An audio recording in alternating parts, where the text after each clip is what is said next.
10টি কারণে বিএনপি হেরে যেতে পারে। এই 10টি বিষয়ে আমি আপনাদের সামনে স্পষ্ট করব। তবে এই 10টি বিষয়ের বাইরে একটি বিষয় আছে, সেটা আপনাদেরকে বলে নেই। বাংলাদেশের টেলিভিশনের দর্শকরা, পত্রপত্রিকার পাঠকেরা একদম পরিষ্কারভাবে বুঝে গিয়েছে যে পত্রপত্রিকা এবং টেলিভিশন বিএনপির পক্ষ নিতে গিয়ে, বিএনপিকে সমর্থন করতে গিয়ে জনগণেরকে মিথ্যা তথ্য দিচ্ছে। বিএনপির প্রশংসা করতে গিয়ে মিথ্যা কথা বলছে, মিথ্যা প্রশংসা করছে, বিএনপির দোষ ত্রুটি তুলে ধরছে না। এটা মানুষের কাছে স্পষ্ট। 1 নম্বরে পিছিয়ে গিয়েছে এখানে। অথচ এসব মিডিয়া জনগণের কথা বলার কথা। তাহলে 10টি বিষয় যে স্পষ্ট করব, তার আগে আপনার ধারণা করতে পারেন বাংলাদেশের এক্সিকিউটিভ পাওয়ারে আল্লাহ কাকে বসাবে? সাদা শুভ্র সহজ সরল ডক্টর শফিকুর রহমান, নাকি দেখিত ভদ্রলোক, কথিত ভদ্রলোক তারেক রহমানকে? কথিত না, তারেক রহমান ভদ্র, তার আশেপাশের লোকরা ভালো না। যাই হোক, আমরা 10টি বিষয়ে কথা বলি, দেখেন তো আপনার সাথে মিলে কিনা। হাদি হত্যার বিচার। হাদি হত্যার বিচার নিয়ে বিএনপিকে সিরিয়াস আমরা দেখি নাই। আপনি কি দেখেছেন? হাদি হত্যার বিচার নিয়ে তারা কোনো কথা বলেনি, বরং হাদির বিরুদ্ধে নানান রকম কথা বলেছে। হাদির অনুসারী ইনকিলাব মঞ্চের নিষ্পাপ তরুণীদের বিরুদ্ধে তারা নানান রকম কথা বলেছে। এখানে তরুণদের সাথে বিএনপির হৃদয় মিলে নাই। হাদিকে ভারত যেভাবে দেখে, বিএনপি সেভাবে দেখে। তারেক রহমানকে সিরিয়াস হতে দেখা যায় না হাদির ব্যাপারে। এটা হলো 10 নম্বর পয়েন্ট বললাম। আপনাকে যদি 9 নম্বর পয়েন্টটি ব্যাখ্যা করি, সেটি কি জানেন? আধিপত্য। ভারতের আধিপত্যবাদ বিরোধী আপনি? বিএনপি কি ভারতের আধিপত্যবাদের ব্যাপারে স্পষ্ট কোনো কথা বলেছে? তারা ভারতের অত্যাচার নির্যাতনের বিরুদ্ধে যে অবস্থান আছে, তারা সেই জিনিসটি কিন্তু আমাদের সামনে স্পষ্ট করেনি। আমাদেরকে বলেনি, এই জনগণ আমরা তোমাদের সাথে আছি, ভারতের আধিপত্য অন্যায় আচরণ মেনে নিব না, এ কথা বিএনপি বলেনি। 9 নম্বর পয়েন্টে বিএনপি কিন্তু দারুণভাবে হেরে গিয়েছে। এটার সাথে নিশ্চয়ই আপনি একমত হবেন। গণভোট। সারা বাংলাদেশ হ্যাঁর পক্ষে, বিএনপি সারা বাংলাদেশ নায়ের পক্ষে। অনেক দেরিতে না পেরে, মাঠের অবস্থা বুঝতে পেরে তারেক রহমান হ্যাঁর কথা বলেছে, কিন্তু বিএনপির কর্মীরা, নেতারা মাঠে ময়দানে নায়ের পক্ষে স্পষ্ট প্রচারণা চালাচ্ছে। 8 নম্বরেও বিএনপি মানুষের অবস্থানে, এগুলো কিন্তু খুব পিন পয়েন্ট। এরপরে দেখেন আপনার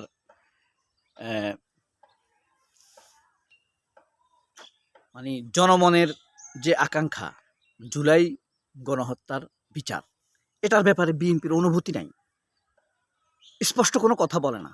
উল্টা সে বলে শেখ হাসিনার ছেলেপেলেরা রাজনীতিতে আসতে পারবে।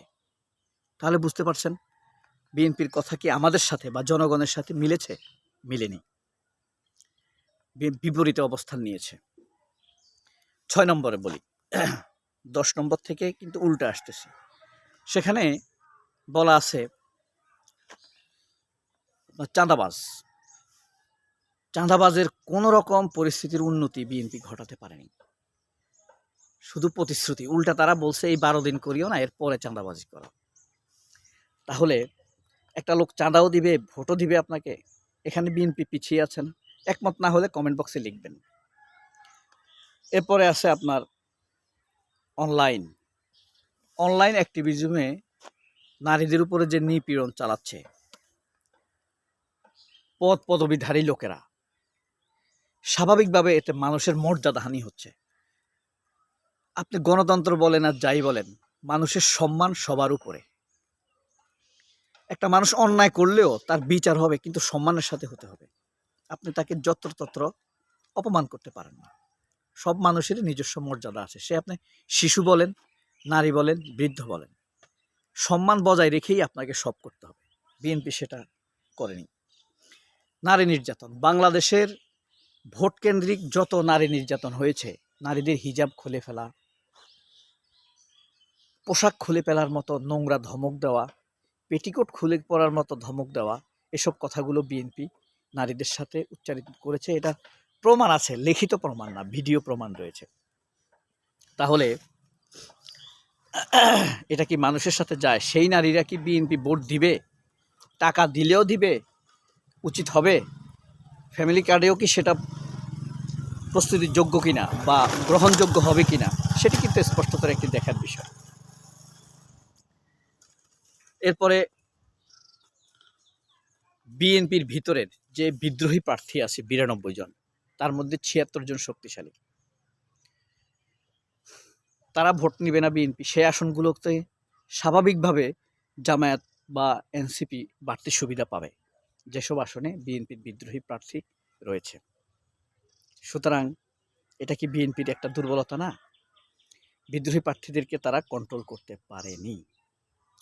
তরুণ ভোটারদেরকে যতগুলো জরিপ হয়েছে সবগুলোতে জরিপে বিএনপি কিন্তু এগিয়ে, কিন্তু শুধুমাত্র তরুণ ভোটারদের যদি হিসাব করা হয় তাহলে জামায়াত এগিয়ে, এনসিপি এগিয়ে, বহু গুণ এগিয়ে।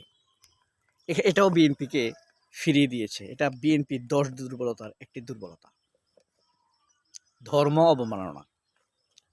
আওয়ামী লীগ ধর্মের ব্যাপারে যে অবস্থান নিত, যে কর্মকাণ্ড করত, সেই কর্মকাণ্ড বিএনপি করে যাচ্ছে। তাহলে এই দুর্বলতা বিএনপি গোছাবে কিভাবে? এরপরে আছে খালেদা জিয়া এবং শহীদ প্রেসিডেন্ট জিয়াউর রহমানের রাজনীতি। সেই রাজনীতিকে কিন্তু বিএনপি বাদ দিতে পারে নাই। বিএনপি বলে নাই যে আমরা শহীদ জিয়ার রাজনীতি করব, আমরা খালেদা জিয়ার পথে হাঁটব। সেই কথা কিন্তু বিএনপি বলে নাই। বলেছে? বলেন। সুতরাং এই পয়েন্টগুলোতে আপনি একটু খেয়াল করে দেখেন, তাদের সাথে আপনার মিলে কিনা, যায় কিনা। 10টি পয়েন্ট কি? ধর্ম, তারুণ্য, জেনজি, বিদ্রোহী, বিএনপির বিদ্রোহী প্রার্থী, নারীদেরকে অবমাননা, অনলাইন শক্ত অবস্থান, চাঁদাবাজ, গণভোট, হ্যাঁ না এর আধিপত্যবাদ, হাদি হত্যার বিচার, জুলাই গণহত্যার বিচার। এই বিষয়গুলোর কোনোটিতেই বিএনপি নিজের অবস্থানটা জানাতে পারে নাই, আমাদের সাথে মিলতে পারে নাই, সচেতন ভোটারদের সাথে মিলতে পারে নাই। আপনি বলতে পারেন অসচেতন ভোটার তো বিএনপিকে দিবে, সেটা হলেও হতে পারে। তবে সুইং ভোটারের কি হবে? সেটা বিএনপি কিভাবে কাঁচাবে? তাহলে কি বিএনপি মানুষকে ভয় দেখাবে?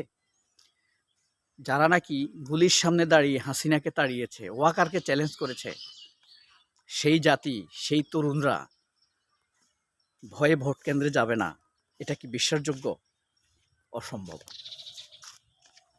সুতরাং উচ্চারিত সত্য হলো যে যার অবস্থান থেকেই সে বিচ্যুত হবে না, সাহসের সাথে সে তার অবস্থান পরিষ্কার করবে। সেই অবস্থানটা কি? ভোটের মাধ্যমে হ্যাঁতে যাবে, নাতে যাবে, পাল্লায় যাবে নাকি গোল্লায় যাবে, সেই তার অবস্থান পরিষ্কার করবে। সবাই অনেক ভালো থাকবেন। আল্লাহ হাফেজ। সালামু আলাইকুম।